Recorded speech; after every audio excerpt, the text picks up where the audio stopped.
Okay, the next lesson in the functions unit is function operations. The math behind it is really not that tricky. It's really just interpreting the instructions with the function notation. So as you recall, yesterday we learned that there is a notation called f of x. For example, down here where you have g of x. Well, here we have operations between two functions.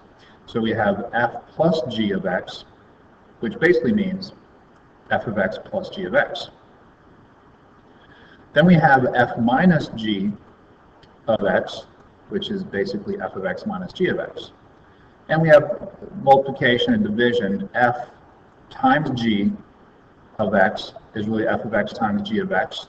And finally, f divided by g of x is just f of x divided by g of x.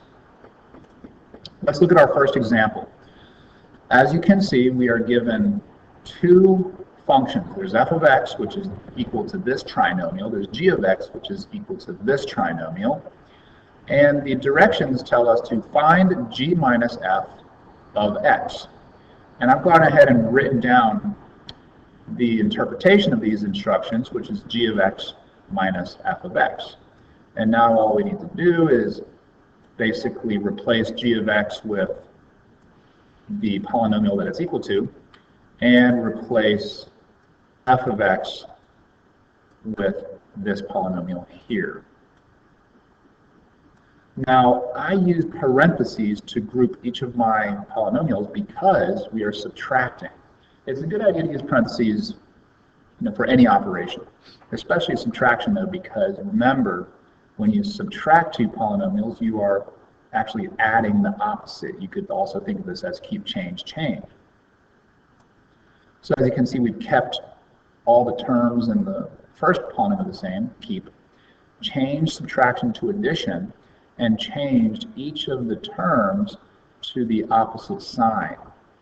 And then I've color coordinated all the like terms. 2x squared, negative 4x squared gives us negative 2x squared. The x's combined to give us 8x, and negative 6 minus 8 is negative 14. So here in these instructions, we're multiplying f times g of x, which is really f of x times g of x.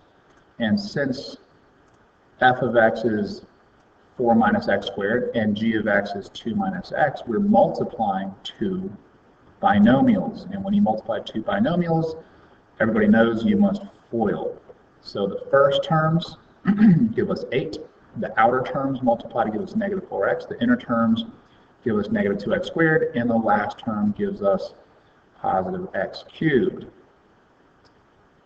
We cannot combine any like terms because we have x cubed, x squared, x, and a constant.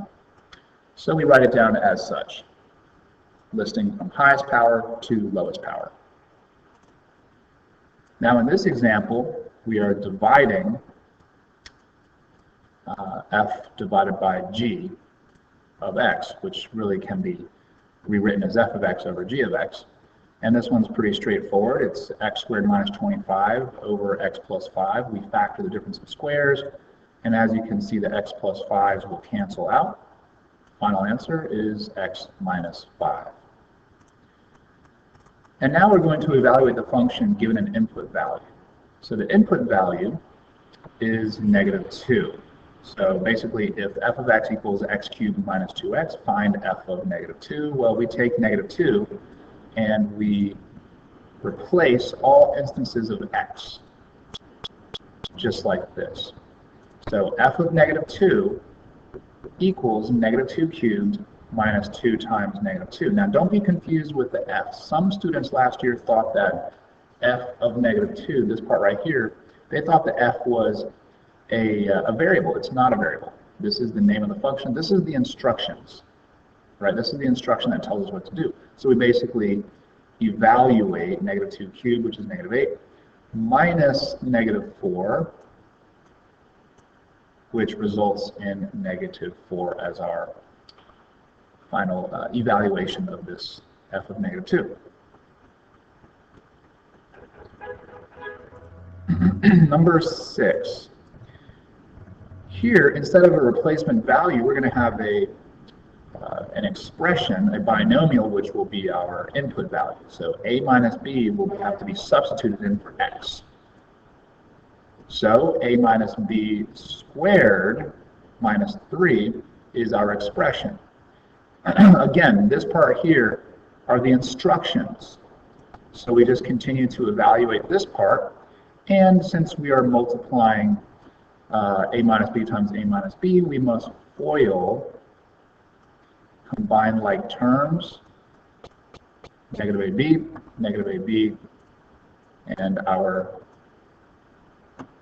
simplified expression is a squared minus 2ab plus b squared minus 3. So we have f of x equals this rational expression, and we want to find f of 4a. So we're going to take 4a and plug it in for all instances of x. So that'll give us 4a minus 4 over 4a plus 4. Now we can factor 4 out from the numerator and denominator, leaving, after they cancel, it leaves a minus 1 over a plus 1, which is our final answer. Now here we have a combination. They give us, well, the instructions are evaluate f plus g of 4. And we know to rewrite it as f of 4 plus g of 4.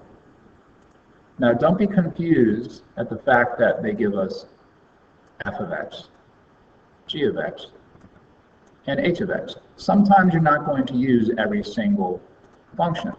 So here we're only going to use f of x and g of x. The h of x is not used. So we're going to substitute x with 4 and substitute x in the g of x with 4 as well. And we have 4 over 4 minus 4.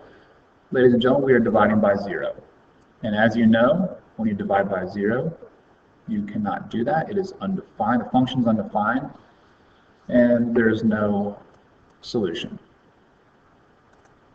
So there's the lesson. Best of luck to you.